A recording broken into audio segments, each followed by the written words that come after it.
pricing, delivery state defense.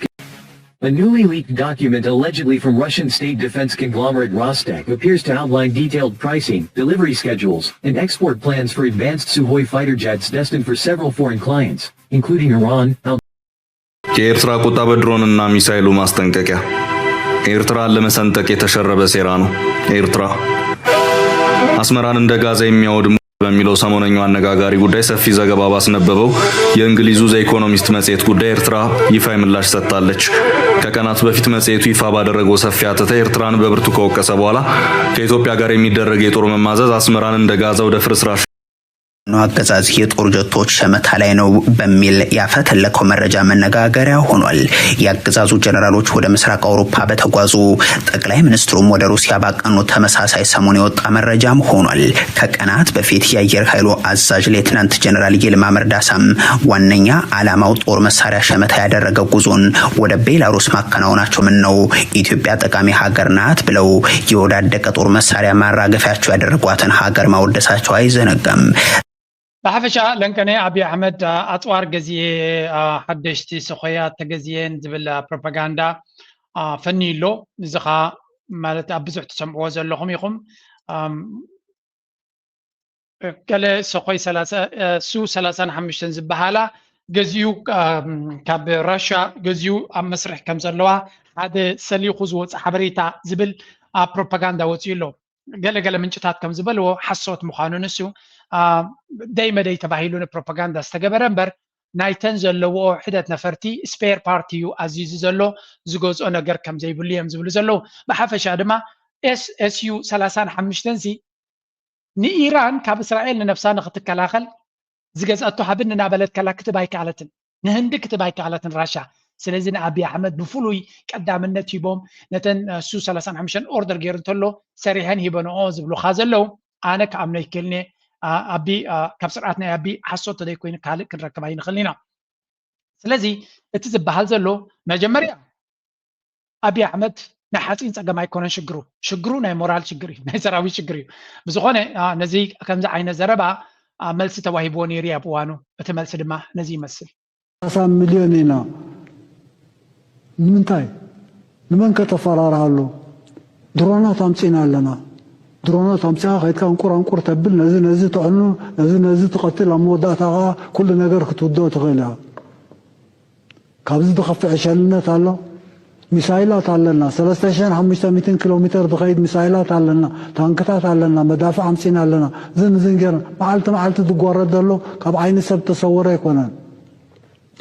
لازم كم زين حزنا بعصب كنا حزنا بزي تطوينا بقاش باركا كم زين نقبرنا بالسوداناتنا هم زين نقبرنا أمره ذلو وسب كم زين حسب خيل بحكي أشلاوي عند رايو مدفع امسخا درونات امسخا نفرت امسخا انكور بالكان نزي حصير غزي بمعبلاو متقعتات خبله ابكال ما عدت عديم كات تزارب كحشكات رايت بلاي ابكمزا مساله وان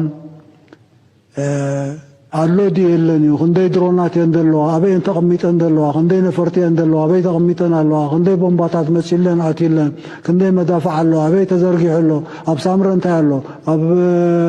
ካልእ ከባቢታት እንታይ ኣሎ ናበይ ዝኸይድ ኣሎ ፀወታ ናይ ቆልዑ እዩ በዚ ሎጂአይኤስ ካርታ ኣለና ንሪኦ ኣለና ነብል ኣለና ንከታተሎ ኣለና ፅባሕ ንጎ ብሳተላይታት እውን ብዘይ ሳተላይታት ብድሮናት ጌርና እናንቆርና ንጥመት ታርጌታት ክንውድእ ኢና ደጋጊመ ዝብሎ እዚ ዕሸላዊ ዕንድራ እዩ እዚ ድሮናት እዚ ኣበይ መፅኡ ክወቅዕ ናይ ታርጌታት ይኽዕኑ መረበ ነፈርቲ እንተልዮም ኮይነን መፅአን ናይ ክወቅዓ 130 مليون زأكل حزب ندهر الله خينمو مثل إيرترا نصاصيرك سماين مدرني سلازي بمعبلاو متقعتات حين خمسون قبرنا ندهيلوكا إذا كل عمتات دحلفنا 3 موال دحلفنا فتينا دعتنا خوينات هايلن دحر حج فتينا نعطو خويناتنا تجديدنا نعطو خوينات دحر مسجن نقطملو مچم كم زاتري وازلهم اذا فيديو زيا ابزح كزور ريخم اللهم نتزلو كنت هدمات ازبلصت مغلصيتا ኤርትራ ነቲ ኩነታት ብቐረባ ይከታተልዎ ከም ዘለውን ሓደሽ ሰቆይ ዲኻ ከተምፅእ ሓደሽ ድሮናት ንኤርትራ ዘገርም ከም ዘይኮነ እቲ መንግስቲ ድማ ብቐረባ ዝከታተሎ ዘሎ ነገር ምዃኑ this is very important ብኸመይ ዓይኒ ኢና ክንሪኦ ንኽእል ንሕና ክንገጽል ኢና ጋራ ተጠቃሚ በሚያደርግ መልኩ እንዴት ሀሳብን መጠቀም ብሓፈሻ እቲ ናይ ኢትዮጵያ ጉዳይ ብተደጋጋሚ ክንሪኦ ፀኒሕና ኣለና ናይ ፕሬዚደንት ኢሳያስ መግለፂ እውን ሰሚዕና ኣለና ሕጂ ኣብዚኣ ሓንቲ ፅብቕቲ ርእቶ ናይ ብርሃነ ክበኩም ድሕሪ ክሓልፍ እየ ናብ ክወርር ይኽእል ዶ ናይ ምግባር ተኽእሎ ዝብል ዘበት ኦንዘደይ ሓንቲ ጥይት ላብ ኤርትራ ኣንፈት ብልተኮሰ ድሕሪ ሓደ ወርሒ ማክሲመም እዩ አብይ አህመድ ኣብ ፓወሩ አይህልን እርግጠኝነት ማለት እዩ ሓንቲ ጥይት ላብ ኤርትራ ምስተኮሰ ታይ መራይ መነጽርካታይ መራይ ከቅምጠልኪ ናው ዓሰብ ይخورር ዘሎ ንቀይሕ ባህሪ ይخورር ይዝብል ዘሎ ሶ ንቀይሕ ባህሪ خورር ከሎ ሱይል ባየር በገለ ይኮነን ክኸይድ በትግራይ ወይ በአፋር ገይሩ ይኸይድ ሶ ጋገልጠም ክሐልፍ ከሎ እንታይ ከም ዝፍጠር ግልጽ እዩ ማለት እዩ ኣብዚ ምዝራብ ስለ ዘየለ خላይ ናይ ኤርትራ ሰራዊት ግዛታው ሓድነቱ ንምርግጋጽ ዝገብሮ ተጋድሎ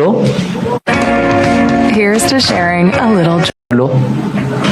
ብስነ ልቦና ብታሪኽ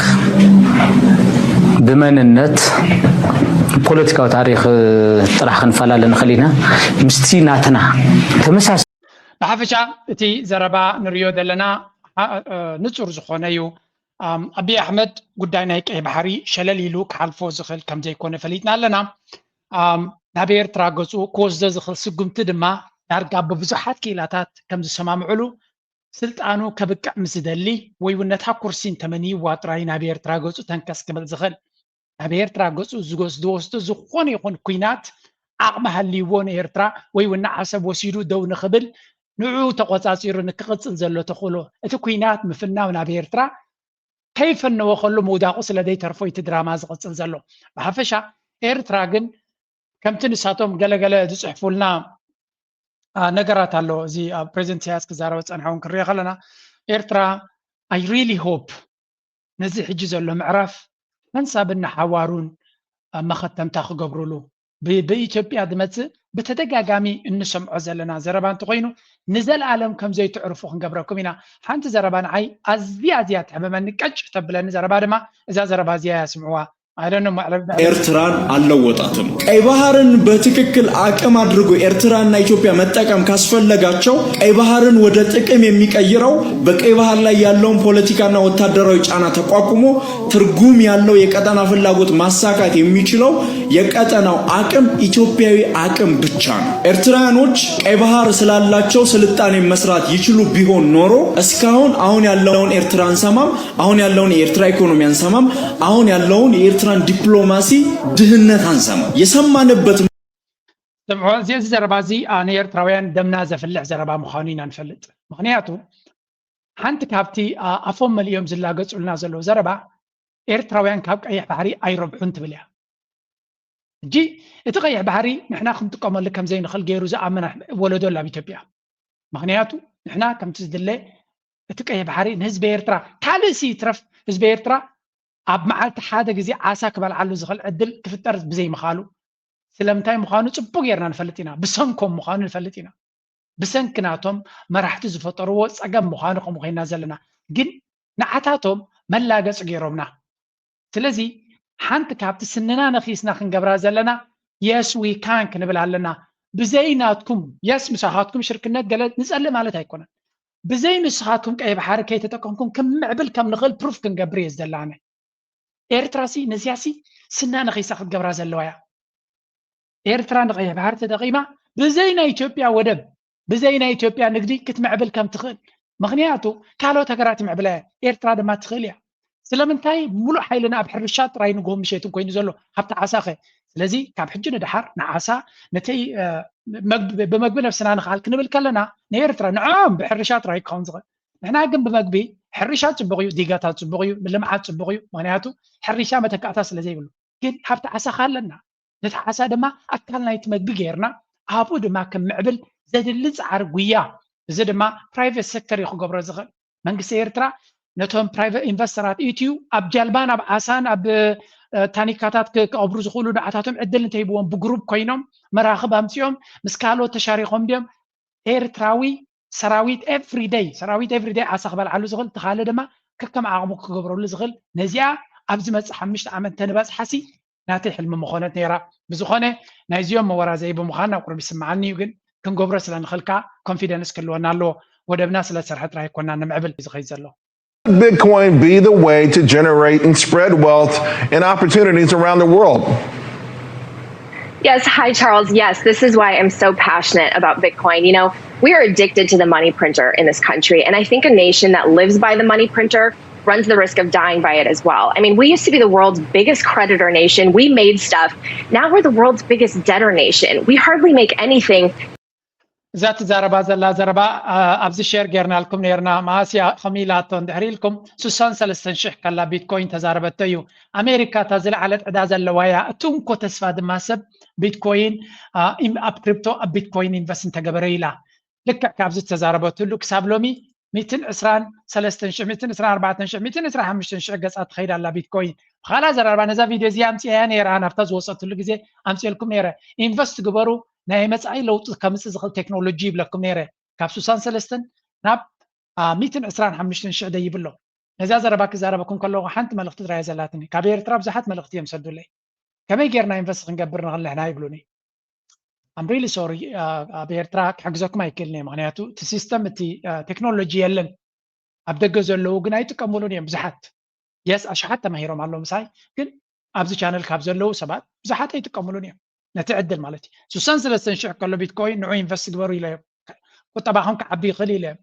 ما يبكت مي شو ما تروح تشعت تروح بيلي خونزي لومي 200 إسران سلسن إسران 4 شح إسران 5 شح بس حنيرة ترجع دبل كوينت برايس إذا كان تايو سب أستوعبوا فليتو تماهيرو سقوم تتوسيدو اتزلوا عبيتنا نرزلنا مخنياتو اتفاندمنتالز كطبعا أمريكا عبس أجمع سلزلوا سبات نجدني يوم بيتكوين قصهم كخدو بيتكوين كبكاز غل عدلات تمسعت غير كالو دما مخنياتنا اللي كان ينفست قبرجن نسب بزي مرجو كتجددوا يتخلني خانا حبريتها هي بالغو نايزي channel اللي تعذبتي فلا نايزي channel تدقفوتهم أوام دقفتنا نايزي channel حضرهم حجون 200 مشان له دحري عمل دي دحر خلطة عمد I don't know كل التميت الشح مسبس حون فيديو خبر لكم حماق يسمعكم جن عب حجي أستوعب لكم سقوم توصلوا بتم سقوم تزوجتكم دما قاسينكم تقعزوا كل زي حبريتنا عقم يزب زلوا عبديت كونكم سلازلي حجنا ملاسبتناتنا ይሄ መንግስት ምንም መመከት የሚችል አይደለም ራቁቱን የቀረ መንግስት ነው ህዝባዊ መሰረቱን ያጣ መንግስት ነው የተነጠለ መንግስት ነው በአንድ ግለሰብ ግልብ ግለሰብ የሚመራ መንግስት ነው ያለ ምንም ህጋዊ ማዕቀፍ ያለ መዋቅር ይሁንታ በአንድ ግለሰብ እንደተፈለገ የሚመራ መንግስት ነው ይሄም መንግስት በምንም ተአምር አንዳንድ ሰዎች በስልጣን ላይ መቆየቱን እንደ ትልቅ ብቃት አንናቀው ምናምን ሲሉ ሰማለሁ ከራሱ ብቃት የመነጨ አይደለም ሁሉ ጊዜ የዚህን መንግስት በስልጣን ላይ መቀጠል ስናስብ መውቀስ ያለብን ራሳችን ነው ማፈር ያለብን Yeah, this is a powerful message come through ወደ ለሆም ለደቱ ዝብለ ዘሎ እዚ መንግስቲ እዚ completely ካብዝ disconnected ዝኾነ መንግስቲ እውን ኣይኮነን አብይ አህመድ ማዕረቲ ተኻምነቱን ካልን በይኑ ዘመሓድራ እቶም ኣብ ጥቁ ዘሎ መንግስቱ ዝመስሉ አካላት ድማ ንሱ ዝብሎን ዝሓስቦን ጥራይ ዝገብሩ እምበር ናቶም ሓሳብ ነቲ ሃገር ዘርብሕ ክገብሩ ዝኽእሉ ይኮነን ስለዚ አብይ አህመድ ኣብ ስልጣን ምቕፃሉ ንኣብደ ይኮና ክንሓምዝ ይግባአና ነፍስና ኢና ክንሓምዝ ይግባአና ከምዚ ዓይነት ደካማ ፍጥረት ክመርሐና ምኽኣሉ ዝብል ዘሎ ስለዚ እቲ ድምፂ ካብ ኩሉ ወገናት ድመፅእ ዘሎ ሓደ ዓይነት ድምፂ አብይ አህመድ ዕድመ ስልጣኑ ከብቅዕ ዘሎ መራሒ ነቲ ሃገር ዳርጋ ይቋፀራኒ ዘሎ እቲ ናይ ኦሮሞ ዕንደራ ድማ ካብ ግዜ ናብ ግዜ እናሓየለ ዝመፅእ ዘሎ ተሪእኩም የንሱ ናይ ልደቱ ምዝያታ ሃይስካን ታሪኻያ ድማ ሓንቲያ ትኾንታ ድምፂ ለኮማንዶ ተመራቂዎች የእንኳን ደስ አላችሁ መልእክት ባስተላለፈበት ጽሁፉ ዓለምን ጉድ የሚያሰኙ ዘመቻዎች ይኖሩናል አለ። በዛሬው ዕለት መስከረም 26 2018 ዓ.ም በአፋብሃ ምዕራብ አማራ ቀጠና ቴዎድሮስ እዝ የመንገሻ አቲከም 5ኛ ክፍለ ጦር ቡሬዳሞት ብርጌድ ስር ስለተመረቁ የኮማንዶ አባላት የእንኳን ደስ አላችሁ መልእክት አስተላልፈዋል። አርበኛው በመልእክቱ መሰባሰባችን ይቀጥላል፣ መሰልጠን ማሰልጠናችን ይቀጥላል ይቀጥላል፣ መታጠቃችን ይቀጥላል፣ ለህልውናችን መዋጋታችን ይቀጥላል ብለዋል። ምክንያቱም በዘመኑ ልክ ያልተዘጋጀ ህዝብ ይጠፋል፣ ዘመኑን ያልዋጀ ትውልድ ይበተናል ያለው ዘመነ የትኛውም ማህበረሰብ ዓለም በየቀኑ ለምትደግሰው ጥፋት ዝግጁ ካልሆነ ይቀሰፋል። የትኛው ማህበረሰብ ቀጣይነት የሚረጋገጠው ለሚገጥመው ፈተና በሚሰጠው ምላሽ ልክ ነው ሲል አብራር ጨብ ከምትሪእዎ ዘለኹም እቲ ኣብ ፋኖ ዘሎ ለውጢ እዚ ዘመነ ካሴ ዝበሃል ዝመርሖ ዘሎ ግንባር ኮማንዶ ናቱ ከመርቕ ከሎ እዩ ገለ ካብቲ ንሪኦ ዘለና ዘረባ ድማ እዚ ሕጂ ዝግበር ዘሎ ኣቃውማ ናይ ፋኖ ወይ እውን ናይ ኣምሓራ ንሕጂ ንኣብ ንምውዳቕ ጥራይ ዘይኮነ ንኣትዎ ዘለና መድረኽ ናይ ዓለም እዮም ዝብሉ ዘለዉ ሓያል ተዘይኮንካ ክትነብር ኣይትኽእልኒ ኢኻ ብዛዕባ ምንባርካ መሰልካን ክትሓትት እውን መሰል የብልካን ስለምንታይ ሓይሊ ዘለዎ ጥራይ ድሌቱ ክገብረሉ ዝኽእል መድረኽ ኢና ኣቲና ዘለና ስለዚ ሓያላት ክንከውን ግዴታ እዩ ናይ ግዜ ናይ ዝእዋን ጠለብ እዩ ኤርትራ ነዚ ቅድሚ 20 ዓመት ቅድሚ 30 ዓመት ስለ ዘንበበቶ እዩ ኣድቫንቴጅ ኮይኑዋ ዘሎ ወታደራዊ ሓይሊ ብቁጠባ ጥራይ ክትኮ ይትኽእልኒ ኢኻ ቁጠባ ኤሮጳ ኣለዎም ወታደራዊ ሓይሊ ስለ ዘይብሎም ግን መጋበርያ ክኾኑ ተገዲዶም ኣለዉ ቁጠባ ፅቡቅ እዩ ኣገዳሲ እዩ ወታደራዊ ሓይሊ ተዘይብልካ ግን መተካእታ ኣይኮነካን እዩ ወታደራዊ ሓይሊ ሃሊካ ወታደራዊ ሓይሊ እቲ ቀንዲ ስለ ዝኾነ ኣብዚ ሕጂ ንሱ ሃሊካ ኣብ ልዕሊኡ ቁጠባ ተወሳኽካ ግን ናይ መወዳእታ ድልውነት ዘለካ ንስኻ ኢኻ ትኸውን ስለዚ ካብዞም ፋኖ ዝብልዎ ዘለዉ ፋኖ ከም ኣርኣያ ክወስድዎ ዝኽእሉ ኣብዚ እዋን እዚ እንታይ እዩ ንኤርትራ እዮም ከም ኣርኣያ ዝወስዱ ሓያል ወታደራዊ ዓቕሚ ክህልወና ኣለዎ ሓያል ወታደራዊ ዓቕሚ ምስ ሃነፅና እቲ ቁጠባ ይኹን እቲ ሕብረተሰብና ንኸነመሓድር መሰል ክህልወና እዮም ዝብሉ ዘለዉ ኣብዪ ኣሕመድ እንታይ ይብል ነይሩ ኤርትራ ዶ ባሕሪ ዶ ጀነፍሪ ዶ ገለ ብል ነይሩ ካብ ክንዲዚ ዘረባ ስጉምቲ ምውሳድ ዘይመቐለለሉን ከምኡ እንድሕሪ ኮይኑ ሓሳቡ መቐለለሉ ብሓቂ እንታይ ግን ፀገም ሓይሊ የለን ብግምቲ ኣብ ኤርትራ ሓይሊ ኣሎ ሓይሊ ስለ ዘሎ ሓይሊ ናይ ወታደራዊ ዓቕሚ እኹል ትርፍ ኣሎ ኣብ ስርዓቱ ናብዚ ሕጂ ዘሎ ዘይኮነሲ ኣብ ሓያል ግዜ ከላን ኢትዮጵያ እውን ዝብዲ ሓይሊ ኣሎ እቲ ካልእ ዝግደፍዎ ካብ 2018 ኤርትራ እቲ ዝኸፈ መድረኽ ወፂኣ ምስ ኢትዮጵያ ሰላም ምስ ገበረት ካብ 2018 ክሳብ ሕጂ ኤርትራ ዓብ ኩናት ኣይረኣየት ውሽጣ ድማ ኣብሶሉት ሰላም እዩ ዘሎ ስደት ድማ ከምቲ ናይ ቀደም ኣይኮነን ድሕሪ 2018 ስደት ምናልባት ኣብቲ ዶብ ምስ ተኸፍተ ብዙሕ ሰብ ተሰዲዱ ይበሃል እዩ ንደገ ክትሪኦ ከለካ ግን ዝበፅሐ ሰብ ቅድሚ ይመፅእ እዩ ድሕሪኡ ዝመፀ ውሑድ እዩ ብመንፅር እቲ 2016 8 2008 9 10 ዝመፅእ ዝነበረ ከምኡ ድማ 15 16 17 ዝመፅእ ዝነበረ ኣዝዩ ብዙሕ ሰብ ድሕሪኡ እቲ ስደት ብፍላይ ናብ በዓል ኤሮጳ ብመጠኑ ጎዲሉ ክንብል ንኽእል ኢና የለን ይብል ኣለኹ እንታይ ንማለት እየ ንመለስ ኣብዚ ኤርትራ ኣብቲ ናይ ምክልኻል ናይ ሴኪሪቲ ንቅድሚት እያ ከይዳ ዘላ ስለዚ እንታይ ማለት እዩ ኤርትራ ዝጎድላ ናይ ቁጠባ እዩ which is possible ኤርትራ ንዑ ጥራይ ነዚ ምክልኻል ከይገደፈት ንሱ እናሃለወ ኣብ ቁጠባ ዝያዳ ተኪራ እንተኸይዳ ዝሓየለት ሃገር ኣብቲ ቀርኒ ኣፍሪቃ ንክትከውን ኣላንድያ ዝሓየለትን ዝበለፀትን ሃገር ንክትከውን ዝበለፀ መድረክ ገይራ ኣላ ብግምጣሉ በዓል ፋኖ ደንጉዮም ዝገብርዎ ዘለዉ ቃልሲ ሕጂ ንዑ ንምርኽኻብ ዝለዓለ ብራኸ ናይ ሓይሊ ክህልወካ ዝግበር ዘሎ ጉያ ናይ ፋኖ ንርኢ ኣለና እዚ ተሪእኻዮ እቲ መንእሰይ ዝዓስሎ ዘሎ እታ ኣካይዳ እቲ ኣወዳድባ እቲ ተመክሮ እናወሰድዎ ዝኸዱ ዘለዉ ፕላስ እቲ ብቅድሚት ክሰምዖ ፀናሕና እዚ ናይ ልደቱ ማለት እዩ እንዴት እንዲህ አይነት ደካማ ዋሾ የሆነ ህዝባዊ ተቀባይነት የሌለው መንግስት በስልጣን ላይ እንዲህ ውሎ እንዲያድር ለዓመታት በዚህ ድማ ብህዝቢ ደገፍ ዘይብሉ ዝለሓለሐ መንግስት እናሃለወ ከመይ ጌርካ ክትቅፅሎ ትኽእል ከመይ ገይሩ ኣብ ስልጣን ክቕፅል ይኽእል ኢልካ እንተሓቲትካ ወል ክኸውን ኣይክእልኒ ኢኻ ኢልካ መደምደምታ ክትገብረሉ ትኽእል ሓደ በሉለይ ብዙሕ ነገር ከተሓዘልኩም ስለ ዝኾንከ ካብኡ ቀፂሉ እንታይ ይብሉ ኣለዉ ብዝኻ ከርየኩም ሓንቲ ናይ ኦሮሞ ጥፍኣትኩም ኣኽኢሉ ኣሎ ስለ ዝበሃሉ ዘለዉ ዝገብርዎ ዘለዉ ሓንቲ ቪድዮ ነይራትኒ if I can find it ኤርትራውያን ፖስት ገይሮማ ዝነበሩ እዩ I don't know ኣብዚ ቀረባ ዘላ ይመስለኒ let me search for it give me a second ከርየኩም እያ ገዳሲ ሶኬኛ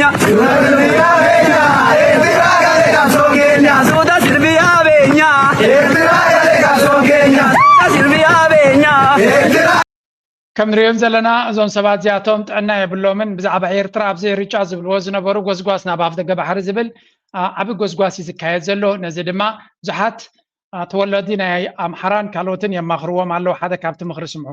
ወደ አሰብ የሚል የኦሮሞ ሙዚቃ እያዳመጥኩ ነበረና ግድቡን ስለጨረሰ ዶክተር አብይ አህመድ አሁን ደግሞ ወደ አሰብ እንሂድ እያላችሁ ነው። አንድ ነገር ግን የረሳችሁት ነገር አለ። አንደኛ ግድቡን 7% ገድቦ አድሶ የሰጣችሁ ኢህአዴግ ነው፣ ቲፒኤልኤፍ ነው። 30% ነው የሞላችሁት 30% ቀላል አይደለም ለመናገር እናንተ ከዜሮ ተነስታችሁ ቀላል አይደለም አምሴሬ እስከሄዳችሁ ላትመለሱ ትችላላችሁ ለማንኛውም የማርያም መንገድኛ ጎንደሬዎች ከፍተንላቸዋል ወደ አሰብ መሄድ የምትፈልጉ የብልጽግና sometimes ብለውም ዘለው ንዓሰብ ትብሉ ዘለኹም ደጊምኩም ሕሰቡላ ምክንያቱ ቀዳማይ ትግድቡ ትብሉ ወደለኹም 7 ሚታዊት ህወደግ ይሰርሕልኩም ነይሩ 30 ሚታዊት ሰሪሕኩም ወዲኹም ጃሃራይ ትግበሩ እቶም ንዓሰብ ትብሉ ዘለኹም ንሕና አምሓራ መንገዲ ከፊትናልኩም ኣለና ኪድ ፈትኑ ዋጥራይም ዝብሉ ዘለው ግን እቲ ሓቂ ክነግረኩም ከይትኩም ከይትምለሱ ትኽእሉ ኢኹም ምኽሪዩ ለባም ዓመተሉ ኩነታት ካብዚ ቀፂልና ሓንቲ ቪድዮ ላ እዚኣ ኦሮሞ እንታይ ምዃና ሓሳቦም ትገልጽ መኖር ስለፈለገች የኛን ህዝብ ከሞት ለማትረፍ ኢትዮጵያን አሳድገን ኦሮሞን ኢትዮጵያን ጽቅ አድርገን ኦሮሞን ከፍ የሚያድርግ ዲስኮርስ ተጠቅመናል we deconstructed Ethiopia we want to reconstruct ኦሮሞ አሁን በደረስንበት ጊዜ ደግሞ because of your responsibility we want to play a different role እኛን ገድላ ዝትሪ ወደለኹም ሓደ ካብቶም ዲፕሎማት ናይ ኦሮሞማ እዩ አምባሳደር አብ ስዑድያ ነይሩ ሕጂ እንታይ ከም ዝኾነ አይፈልጥን እንታይ ዝብል ዘሎ ተቀደም ዕላማና ነታ ኢትዮጵያ ትበሃል አፍሪስና ኦሮሞ ትበሃል ሃገር ክንሃንጽና ድሌትና ነይሩ ግን አጋጣሚ ኣብ ስልጣን ስለዚ መጻና ሕጂ ነታ ናይ ኦሮሞ ትብል ፕላንና ገዲፍና ነታ ኢትዮጵያ ክንሃንጽና ነመን ይክቆሽሾ ሳቶም ነታ ኦሮሚያ ትበሃል ሃገር እዮም ዝሃንጹ ዘለው ክሳብ ትሰልጦ ነታ ኢትዮጵያ ትብል ከም ሽፋን ተጠቂሞም ነታ ኦሮሞ እዮም ዝሃንጹ ዘለው that's why the corridor ልምዓት ዝበሃል ኩሉ ኣብ አዲስ አበባ ጥራይ ዘሎ አዲስ አበባ ጅማ ገለ ዝብሉ ኩሉ ኣብቲ ናይ ኦሮሞ ከተማታት ጥራይ እቲ ህንጻ ዝግበር ዘሎ ስለዚ ንሳቶም ነታ ኦሮሚያ ትበሃል ሃኒጽና ሽዑታ ኢትዮጵያ እንድሕር ድግዴት ካልት ኮይና ትበተን ክብሉ እዮም ተኺሎም ናብ ደገ ባሕሪ ዝርብጹ ዘለው ድማ ኮሚዩ ኣብ ደገ ባሕሪ ብጅቡቲ ዝመጽእ ክዕጾ ስለ ዝኽእል ብኬንያ እዮም ዝሰርሑ ዘለው ምክንያቱ ንዓቶም ብኬንያ ይዝጥዕሞ ስለዚ ኩሉ እቲ ስትራቴጂ ነታ ሃገር በቲንካያ ንኽጠፍእ ዝግበር ዘሎ ሕልሚ ምዃኑ ምግንዛብ የድሊ ንቐጽል ኣብዚ ካስምዕዎ ሩቅ አይደለም ኦልሬዲ ተቦርቡሮ ተሸርሽሮ ያለቀ ነው የኢሳያስን እድሜ የሚቀጥሉት እነማን ናቸው ነው ጥያቄው የኢሳያስ እድሜ እንዳያጥር የሚያደርገው አንደኛው ህወሓት ነው በተለይ ከምን ጋር ተያይዞ ከባህር በር ጋር ተያይዞ ኢትዮጵያ የባህር በር እንዳታገኝ ሆን ብሎ ጥቁር አሻራ ጥሎ ሄዷል እንዲመለስም አይፈልግም ያ ጥቁር አሻራ እንደ ጥቁር እንደሆነ تزقرم كل تعلامنا ناتهم ناب شعبية راي وريد زلو حجي نيرترا قربت لي فريهم ما سنبيدو ما سلزلو ناب وحزة كورينا نرزلنا شعبية ما علنا يوني سياس ما علنا نخمز مقبرنا انتخوني هو حاتي زد حنا زلن تاي مالتي زي كل تي اتوكرو ناب هو حد قصو تسألي ناب هو حد قصو نكخون تعلامة ما نصوري هو حد قتيل كاسق مبالا يكون تعلامة مبحاده نخلط يوم مجمر يعني هو حد حسكا نوحات محير كان تقرأ حسكا نيرترا مهرام مثلا سلزابيه زي قداي زي اجي ني شعبيا قديفكا نتقرأ بينو نكتحرم زيقبر زولو من قصاصات نرلنا بقمت قالو اتي بتقرأ زولو اللي تما ويون اتي مرحنت نزكو نتاتصبو غيران بيبولو تقرأي حدا حاوي تزارو وخطأ قصة لازم لخوين تايلو تمالسي قريمني حزايا بنوت اي قلت يا تزاروا اي كتفونا يام تحزني يخون هاتون جمجمنا فجم قتمنا إن لنا حقهم زي قديفنا حدا خوينا تودينا أنت زي تقاليسنا ولا إدنا أنت نهبون كتفونا يامير أيقد ولا إدنا أنت نهبون كي ترسوا ولا إدنا أنت نهبون بايترفنا إلنا من قصنا كلنا نجر قديفنا تجارون تناقضون حدا بحدا تاريخنا خطفوهم بهلنا خطفوهم قال لهم عرب قال لهم رايا قال لهم تنبيان قال لهم عدوات زعمت عز بهال زربال بتعمد لنا أنا إلهم كبتنا يوم بوراجع سو ولا ابن أنت نهبون يقرفنا نيل قرر تخكلني سو نبوتنا من الله ولا إد كايب كون تجراوا يكين كامن باري كان زحجز الله عملاق لا كنوا قمو الله نخلي نايم عرب تجراي نحن نقال سلنا ممارس لزي ولنا خمس نبر سلزلنا ስለዚህ በጎዞ መፈራር ሐቂ በምሳሌ ፈራር ሐቅ ፈለላ ይሆን ንሉላውነት ዝቃለ ህዝብ ማለት ነው ንሉላው ዝቃለ ህዝብ ያዝነግረክ ዘሎ በተቃልስ ናይ ገይጽን ናይ ካሊ አማራጽን ተዝኸውን ሞን ድሕርክን ውዳ ኮይናስ ባር ንግደፎት ብልትኾኒ ካብ ምቅላስ ወጣ አማራጽን ዘይውል ህዝብ ግን ምሳሌ ገረ ደሞ ጻኹ ጎዞ መሕዘ መጻኹ እንታይ ፈለላ حدث يتمسرتاو ነገር ክኾን ዘለዎ ዝለክ ዘለዎ እንድሕር መንበርካ ክትደሊ ኮይንካስ ብጎዞም እውን ይሁን ብምሳይል እውን ይሁን መማረጽ ካልእ ተልዩካ ምልሓጥ ሙማት ስለዘየድሊ ትጎርፈ ትግራይ ግን ታይ መማረጽ ዘለዎ ሁሉኑ ንምርግጋጽ ካብ ቃልስን ወጻ ስታየለው እዩ ተሓደ ንሕና ንቃለስ ዘለ ኤግዛክትሊ ሶ እቲ ኩነታት ናይ ኢትዮጵያ ግን ታይ ይመስል እንድሕሪና ምናልባት ኣብዚ ትሪዎ ዘለኹም ናይ ትግራይ ናይ ፋኖ ገለ ጥራይና ንዛረብ ዘለና ናይ ሸነ ንዛረብ ኣለና ኣብ ሶማልያ ድማ ዝካየድ ኣሎ ጋዝ ረኺበ ኢሉ ፋብሪካታት ደገሎ ደሃንጽ ኣለኹ ይብል ኣሎ እቲ ናይ ትግራይ ኦንኤልኤፍ ዝበሃል ድማ ናይ ትግራይ ናይ ኦጋዴን ምንቅስቃስ ድማ እንታይ ኢሉ ኣሎ the ONLF condemns the Ogaden gas project for violating Somali rights destroying livelihoods and betraying peace commitment ስለዚ እዚ ONLF ዝበሃል ድማ ነቲ ናይ ጋስ ፕሮጀክት ከም ዝኮንኖን መሰል ናይ ሶማላውያን ዝግህስን መናብሮናቶም ህይወቶም ዘበላሹ ከምኡ ድማ ነቲ ናይ ሰላም መብጻዕታት ደፍረሰ ስለ ዝኾነ the Somali nation will never accept development built upon its suffering and silence ስለዚ እቲ Somali nation ዝበሃል ዘሎ ትክክል ሶማል ማለት እዩ ከም ሃገር እዮም ዝፈልጡ ነፍሶም ስለዚ ነቲ ናይ ጋዝ ፕሮጀክት ዝበሃል ዘሎ ሓደ ዓብ ጽሑፍ ጽሒፉ ሰዲዱ ከም ዝነበረ ኢና ንርኢ ዘለና ኦጋዴን ናሽናል ሊበሬሽን ፍሮንት ዝበሃል እቲ ጽሑፍ ድማ ኣብ ሶሻል ሚዲያ ይዘውር ነይሩ ስለዚ ኣብ ኢትዮጵያ ዘሎ ጸገም መወዳእታ ዘይብሉ ጸገም ምዃኑ ምግንዛብ የድሊ ኣብይ ኣሕመድ ድራማታት ክገብር ይኽእል ሸው ክገብር ይኽእል ኩነታት ክሰርሕ ይኽእል ኣብ መወዳእታ ግን እቲ ሓቂ ክሽፍኖ ኣይክእልን እዩ ምናልባት ነታ ኩነታት እትያ ኣብዚኣ ብርሃነ ልፍዓተይ ናይ ኦጋዴን ጽቡቅ ገይሩ ይገልጻ ኣብዚኣ እስከስምዑ ናይ ኦጋዴን ምንቅስቃስ ናይ ኦጋዴን ሓርነት ምንቅስቃስ እውን ዝለዓለ ነገር እዩ ዘሎ ናይ ሶማል ምንቅስቃስ ዘሰክፍ ኩነታት እዩ ዘሎ ናይ ሲዳማን ናይ ኦሮሞ ኮንፍሊክትን እውን ትርኢ ኣለኺ ቱናትና ከምትለልኩ ወይ ሶ ብሓፈሻ ተዓዲ ጸጥታ ካብ ቁጽጽር ወፃእ ኣብይ ኣሕመድን ስርዓት ኣብይ ኣሕመድን ዝኾነትሉ ኩነታት እዩ ዘሎ ኣብይ ኣሕመድ ፕራክቲካሊ ካልኣይ ከንቲባ ኣዲስ አበባ እዩ ኮይኑ ዝሰርሕ ዘሎ ማለት ይካል እዩ እዚ ኣባይታ ዘሎ ጭቡጥ እዩ ኣብ ሚድያ ዘሎ ግን በልጽግና ኢና መዳበርያ መረቕና ነዳዲ ባውፃና ዚባ ገበርና ዝብል ናይ ኮስሞቲክስ ናይ ብልጭልጭ ወይ ከዓ ናይ መደናገሪ አጀንዳ ያው ዶሚኔት ገይርወለቱ ሚድያ ማለት ወገን ኤርትራ ከምትሪዮ ለኺ ካብ ስርዓት ብልጽግና መዓልቲ ወረርኩኹም ዚገርኩኹም ገለ ልብል ናይ ባሕርዶ ናይ ዓሰብዶ ግዛዕ ልብል አጀንዳ ኣሎ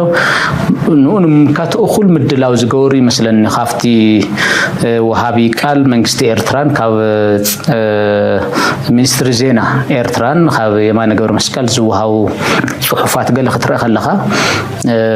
እኹል ምድላዋት ግዛታዊ ሓድነቶም ሉዓላውነቶም ንምኽባር ከምወትሩ ኣብ ተዳሉ ከም ዘለዉ ዘርእዩ ምልክታት ኣለዉ ሶ ብሓፈሻ ኣብይ ኣሕመድ ዲፕሎማስያዊ ውድቀት ገጢምዎ ኣሎ ኢኮኖሚካል ክራይሲስ ገጢምዎ ኣሎ ፖለቲካል ክራይሲስ ኦልሞስት ፌይል ገይሩ እዩ መጽሓፈ መራቕኩ ገለ ልብል ናይ ኢሜጅ ቢልዲንግ አጀንዳታት ተጸሚዱ ዘሎ ሴኩሪቲ ክራይሲስ ኣሎ ኢኮኖሚክ ክራይሲስ ኣሎ እዚኦም ኣለዉ ድሓር እዚ ልምዕጋስ ከዓ ናይ ማህያዊ ወሳኺ ገይረ ኣለኹ እዩ ገዛ ኸራይ መዓልታዊ መነባብሮ ዘኽእሉ ሸቐጣት ገለ ምናምን ከመይ እዮም ክውስኹ ሓቢርና ንሪኦም ኢና እቲ ናይ ማህያዊ ወሳኺ የረጋግዑ ዶ ኣይረጋግዑን ኣብ ተግባር ከውዕሉ ዶ ይውዕሉን ሓቢርና ንሪና ብሓፈሻ እዚ ዝመስል ሶ ያ ከምዛ ትሪእዋ ዘለኹም እታ ኩነታት ኣዝያ ሕልኽልኽ ዝበለት እናኾነት እያ ትመፅእ ዘላ ስለዚ ናይ ኣብይ ኣሕመድ ውድቀት ብናይ ኤርትራ ኩናት ጥራይ እውን ክኸውን ኣይክእልኒ ወላ ኤርትራ ነቲ ኩነታት እቲ ብዝተኻለ መጠን ደፊኣ ኩናት ከም ዘይፍፀም እንድሕር ገይራ ናይ ዓቢ ምውዳቕ ዘይተርፍ ክኸውን ከም ዝኽእል እውን ንርኢ ኣለና ስለዚ ምስ ኤርትራ ንሱ ምኽንያት ዳይ ዝደሊ ዘሎ እምበር እቲ ንዑ ከውድቕ ዝኽእል ፀገም ኣብ ውሽጡ ዘሎ እዩ ስለዚ كل جينا كيورو كخلقو مسيرترا تواجي ردوني نشمقلنا عبد الفطر ولا نخبل نخوي كتاق مسألة خلبر اتكونتات كم زان رويا زلنا طبعا عز فلتو ابتعدز امته زلو زاربو زلوي اب حدا هاجرنا تغمت كا كندز كتزارب مسألة راي كونن انا هنقراكم مسألة راي كونن حيل سلو زي بلي نزم بعل برهانو نكبصحو حيل تزلونير عماي قرفو منيرو سلامتاكم لكم الله ኣይኮነ ንብርሃነ ኢንተርቪው ጌርኪሎም ዝኣሰሩ ሰባት እዮም ነይሮም ኣብዚ ስምዕዋ እዚኣ እንተደሪኹማ ነይርኩም ግን ድሓር ብምንታይ ክትኣሲረ ክትሉ እዮም ተለኽ ትልመፀ ክስተታት ትልነበረ ኩነታት ኣብቲ ሽዑ ግዜ ገና ክሕዙና ከለው በሁከትና ግጭት ማነሳሳት ጥቆማ ተደርጎብሻል ስለዚህ ንሕና ድማ ስራሕና ይኖ ክንከታተለኪ እነኢና እዮም ኢሎም ንሽዑ ማለት እዩ ሽዑ ገና ናብ ቤት ማእሰርቲ ካኣቱ ከለኹ ካኡ ኣቴ ሙሸት እዩ ነይሩ እንደውም የስታውሲ ጓል ፖሊስያ ሒዛትኒ ተወርድ ነይራ ናብዚ መዕረፊ ቦታ ማለት እዩና ምናምን ኢሎማ ካኡ ፅንሕያ እንታይ እዩ ኣይተረድአንን ብቻ ናብዞም ካልኦት እስራት ሓዊት ነይራ ኤርትራውያን ነይሮም ብዙሓት ኤርትራውያን ነይሮም ብርክት ዝበሉ ኤርትራውያን ብዝተፈላለየ ምክንያት ዝኣተው ካኡ ካልኦት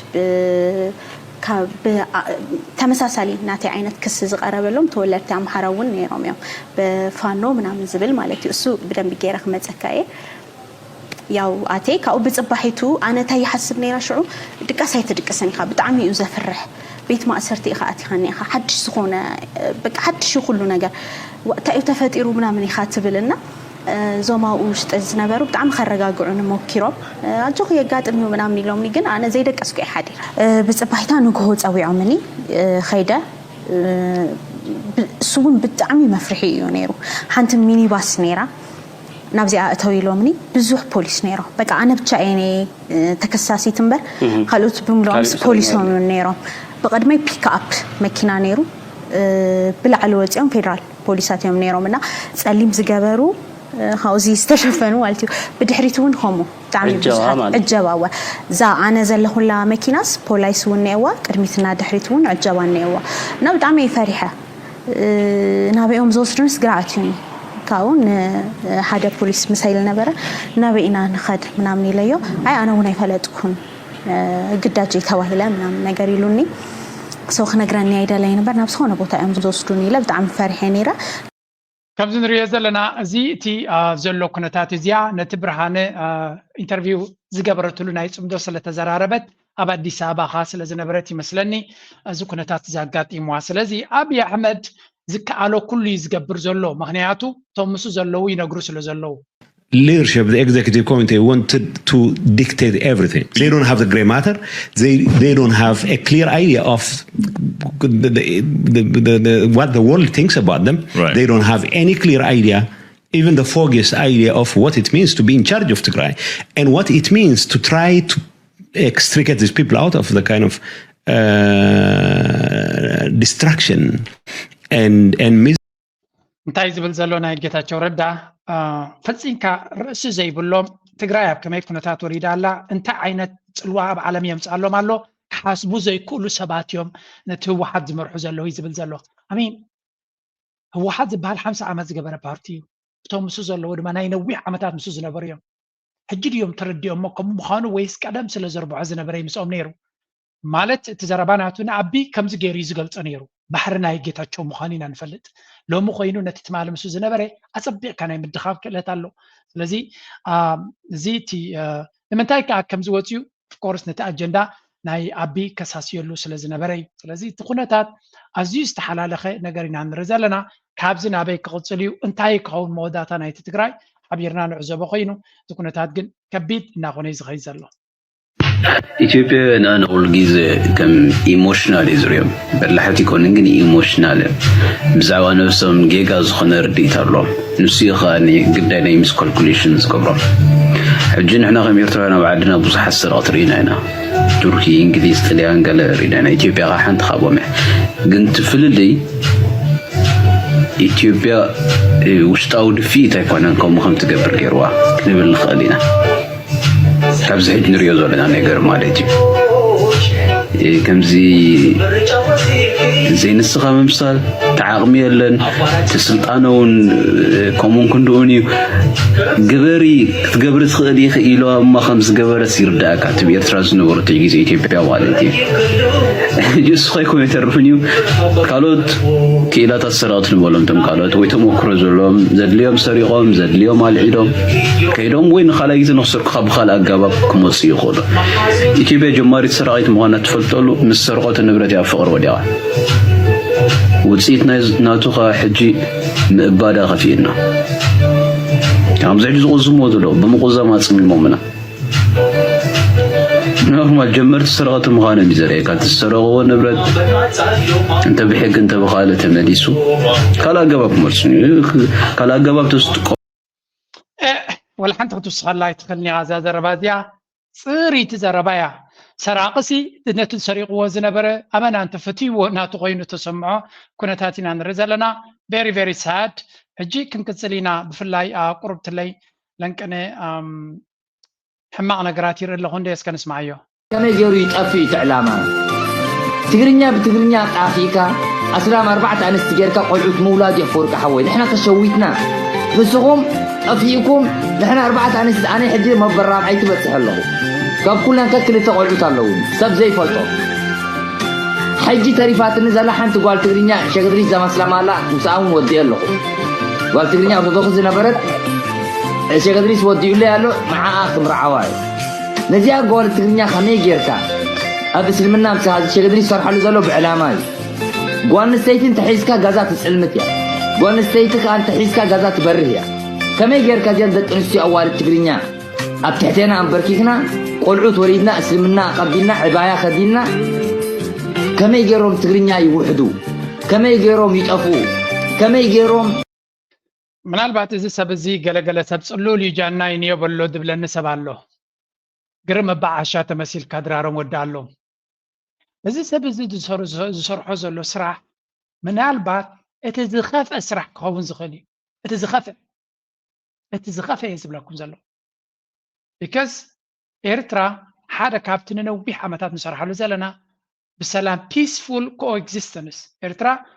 ብዙሓት ሕብረተሰብ ዘለዎ ሃገር እያ ስለዚ بسلامن فقرن تخابير كان من بارد ما أزياء قداسي هذا كابت أبي إرترا نيتصبح إرترا أبزخوني يخون جزية بفتسم يغرتاك بحالو زي ويون منجست شلال كبلو زي بلو نجار انتلو نزي حبرة سب بحادا نخينا بر زعنكس حماق تنكل زقوس قسو سبات عياشي يخونو دنا ولا يخونو بحقي أبك أيدو كأتو يقبع مغنياتو زربو زلو زربا كندا يالو نزيل حق دمسلو نسو دايما دايلو نتسابسي نتتقرنيا كما يجير كتقاصلو عوهم تسمعوا حماقكم تسمعوا اما انصار اسلام نتخيل انصار اسلام سراح نخسرح غوسغواس نخجمر الله ونديم كم بتناي تقرنياون اغازيان دجن افريد دبالو نعاتاتهم مساتهم تحلاليقو نتزبي بسلام نخنبر اينوي عمتات تمكرو زلو ግን ብዙሕ ፈተናታት ካዘጋጥሞ ዘሎ ንዑ ሓዊዩ ላምባይ ዝቅስቀሰሎ I hope someday نزي سبزي أكيبو هذا كابتن حبرتسبنا weakness disaster كوين تسمعني وتقط كوين تسمعني على زي بحقك رغبهم زي مخادي مغنياتو زي inciting violence ني أجمع تجون بلاكس بالا بسرويز أتوقع نتوي أجرجرن باسن زبجس سلزغنين زي دما ideological نتبعسي جزر زلوا سلزي I really hope the community ناتنا حيال كوين أبزلوا أبحق قربه أم عربا عالم نازي زرباز بفصل شلال يبلوني terrorism يفتر زلو قبرش براوي حساب يزر زلو I really hope somebody can get this guy أبحقي الكبلو مغنياتو أخول جبت اللو أنصار حبرة السبات زخصو انتهي مو عشان دي قالنا عشان يكون نزي مرزام سبيزي that's all I can say أنا هنا أميديا أمسينا عشان حسابات كم زريان قبر لنا مغنياتو نازي سبزين أبحق مغرب نا إيرتراويان حلاف الناس لزغوني هنا انتهي قبركم زلو اتكفاء دوكومنت نقبركم لنا توم كارلو تابتقو زلهم كوميونيتي دما نازي سبزي نبحق مغرب سراحنا يكون لك خوني قبا من البعض هل نمزز التعاز حماق بروباغندا بزعبا ايرترا دوت زلو سمعكم من تخونكم كاسم أبزي This is a news that everybody need to hear. Ladies and gentlemen, I told you there is a lot of quiet country. We need to dive in. We need to go see what is going on. Another banger, urgent news that everybody will love. Please share and drop your comments in the comment section. Welcome Eritrean. I see the news yesterday that said the government of Eritrea passed new law. And the law is for one man to marry 3 wives. Impressive. They said the government of Eritrea yesterday officially passed a new law requiring men to marry 3 women in order to address the shortage of men in the country. كما عاد ودي أتات دي ميدياسي نزيا حجسي كم قوم نجار تبصيو أبزح شير تكبر سميع يلله انتهى تبل دلا إيرتراسي حدش حقات آتاتي يعني السود ما حدا سباي سلسة نستكمرعو حدش حقت آتاتيو أنا نزي على جزية يكون إحنا زين فلت حبريتان يوم درغبو ولا انتاي مجمريا this is not even أنت propaganda صار إيرترا أبزح شير كوي ناس لزرا خويا زي فيديو زيا منال بتشعوم سلزلاهم كم جيرهم ما أبيرترا كم زبالة للإيرترا always for the wrong reason is أب كميت كم تمت سلنتا زي جرات زي زلا مسيلكم حدا إيرتراوين إيرتران بحري الكاز خاصة كاكاليل you can say whatever you want جن كمية خاخون سلزغل it's okay وحفشا جن I am really shocked يا أي إيرتراس حقوس ياسي أب منطقة تتوقعسي شعوب على نسخي رقيبكم بفولو يا ب I mean it's crazy جن this all things أبزع بإيرترا بزونا جراتي غيزلو كابو بخالي بنجدد ما نسمع رابع معسكر سدتنيها زركبوا ኢትዮጵያ ክልል ዓፋር ኣብ ማዓስከር ስደተኛታት ዝርከቡ ኣሽሓት ኤርትራውያን ኣብ ዝኸፈ ኩነታት ከም ዝርከቡ ገሊፆም ልዕሊ 40 ዲግሪ ሴልሺየስ ኣብ ዝሙቐቱ ቦታ እሞ ድማ ከም ማይ ምግብን መድሃኒትን ዝኣመሳሰሉ መሰረታውያን ቀረባት ኣብ ዘይብሉ ምንባር ይኸብዶም ከም ዘለዮም እቶም ኤርትራውያን ንቢቢሲ ገሊፆም እቶም ኣብ ኢትዮጵያ ክልል ዓፋር ኣብ ማዓስከራት ዘለዉ ኤርትራውያን ስደተኛታት መብዛሕትኦም ተወለድቲ ብሄር ዓፋር ዝኾኑ በጃኹም ኤርትራውያን ኣሕዋተይ በጃኹም ካብ ዓድኹም ኣይትውፅኡ ኣይነው ነገራት ከም ትደልይዎ قليل يكونن زلو تبدوتا تبعد زلو أين خحدوني نازلنا سقامات الله حسرتات الله بدوتا الله أبدا قدما تقدم حراي كم زخمان أوروبا أنت مسيخة حماغي مخونا نيرو لو مقن كوميالن سودان حوي زلو إثيوبيا حون بارعني زلو أبتال دما كوموز قددي سلازي بجاهم عقل غيركم كارتو زنبركم أين وحكمني نزك سمعك اللغو بزوع كم زتشارت قبر لهم قلنا قل سبين دا يقبر There's nothing we can do. UN's بحال باجت يبلون هيكونن تقدم كمان باجت هاي نبرر لومي معاش قرات قاتي موزلو أملاخ مواصع يفتر لكم جن أتم أبير ترازل لهم حضرهم عيتوس وترايكم لكم زلي من البات أنتي كبير ترادوس الفيديو كلت فيديو تتبان كوديه إرات عوتن زبقس أمرات كسعب ويكبا حساباتنا بتقبال كغير بقبوء مسرح مكتستالن مع من مسارع السراح يتقلب بسلدا جزية استسوابر مدب سرح كم حنصات كساب مفتس أمتاز بتصحق قباب مختال دما قدنا تيخون عود سرح بدمر وكب كبرتات سرح يزرقاقت حدال كل تشحن عسران مچم كم زعينات فيديوهات كوتس كابير ترابير تي في واتس كاب جزينا بجزي حركه بتدس بلن فيديوهاتيو ኤርትራ እቲ እንኮ ፀሚና ዘለና ህንፃ እዩ ህንፀትን ምዕባለን ብፍላይ ድማ ኣብቲ ፐብሊክ ናይ ህዝቢ ሴክተር ፅርግያታት ድዩ ካልእ አይ ሆፕ እዚኦም ኮንስትራክሽን እዚኣተን መንግስቲ እቲ ዝሰርሖ ዘሎ ስራሕ ፅቡቅ ይሰርሕ ኣሎ መንግስቲ ሓገዝ ንኽረክብ ግን ነቲ ፕራይቬት ሴክተር ድማ ከፍቅደሉ ነቲ ብግሉ ክሰርሕ ዝደሊ ወላ እውን ካብ ደገ ብዝመስሎ መንገዲ ንኸምፅእ ፍቓድ ክህብ ኣሎ መንግስቲ ኤርትራ ምክንያቱ ነቲ መንግስቲ ዝሰርሖ ዘሎ መተካእታ የብሉን ክሰርሖ ይግድን ክቕፅል እቲ ናይ መንግስቲ ስራሕ ነቲ ካልእ ግን እቲ ግለሰብ ክሕግዞ ስለ ዝኽእል ነቲ ግለሰብ ክሰርሕ ድማ ፍቓድ ንክህብ ክሳብ መወዳእታ ክንደክም ኢና ክሳብ ንርብርብ ክንሓትት ኢና ምክንያቱ ኣብይ ኣሕመድ ሃገሩና ተቓፀለት ክሃንፅ እየ ዝብል እንተሎ ንሕና ፎር ሹር ሰላምን ርግኣትን ዘለዎ ሃገርና ኢና ንክንሃንፅ እቲ መንገዲ ክብገስ ክኽእል ኣለዎ ምናልባት ነቲ ናይ ህንፃ ካብኡ ፍልይ ዝበለት ማዕዳ ክበኩም ወይ ከዓ ሞቲቬሽን ሰብ ውፅኢት ሓሳባት እዩ ተረዲኻኒ ኣብ ዓለም ዝኾነ ነገር ክልተ ግዜ ይትፍጠር ወላ ሜቢ ኣነ ክርስቲያን ስለ ዝኾንኩ ብናተይ ወኪለ ክዛረብ ወላ ኣብ መፅሓፍ ቅዱስ ሰብ ክልተ ግዜ ክፍጠር ኢኻ ትሪኦ ምክንያቱ እንታይ እዩ ዝብል እግዚኣብሔር መጀመርታ ከም ሓሳብናን ከም መልክዕናን ሰብ ንፍጠር በል it was an idea then ድሓር ናብታ ሽሙ መፅኢ ማለት እዩ ናብ ከምቲ ጉዛው ሰብ ንሪኦ ዘለና ወይ ከዓ ድሓር ናብቲ ሳይንስ ተዳመፂና ከምዛ ትሪኣ ዘለካ እዛ ቴሌፎን ቅድሚ ምፍጣራ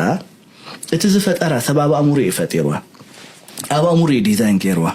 ኣብ ፋብሪካስ ካልኣይ ግዜ እያ ተፈጢራ እምበር ኣብቲ ፋብሪካ ኣይኮነትን ተፈጢራ ቅድም ኣብያ ተፈጢራ ኣብቲ ኣእምሮ ተፈጣርያ እቲ تا زربا أزياد أنت زربايا بحصر زبالة تغرنيا سلزغنا ترقوا ما يدليون انتاي مالتيو صباح نقوى بعد خاخد قبرة تدل حساب لو ما برسخا خللو أبرسخا بلان هاللي كان تخيل كا ورقة صعيف كان تزي اللغة صباح نقوى بيرتران خد قبرة قزيخ توصدها لازم تايز بلزلو نفس وقف كن قبرة ندلي نصبح مجمريا أبرسنا بوتا هبنا كن سرحو خن كلال لنا عدنا خنا معبل معبالنا خنا فابريكاتات كن تكل تكالات كن هنس انت حرقينو نفس وقف سب بقولو أب حنقولو بلان كلو لو نت بلان ناتو دما ኣዳሊ ወክፀና ሓለወ ይትመልእቲ ስለዚ ብዛዕባ ዓድና ስለንዛረብ ዘለና ኩሉ ነገር ኣነ ምስ ዓድና ከተሓዞ ዝደሊ ኣምላኽ ድማ ንዑ ንገብረሉ መድረኽ የቃላጥፈልና ናበልኩና ኢሉ ማርስ ኣብዚ ጉዳይ ላይ ግበሩ ሸር ግበሩ ሪቶኹምን ሓሳብኩምን ሃቡ ናበልኩ ምዝያ ክገትፈኩም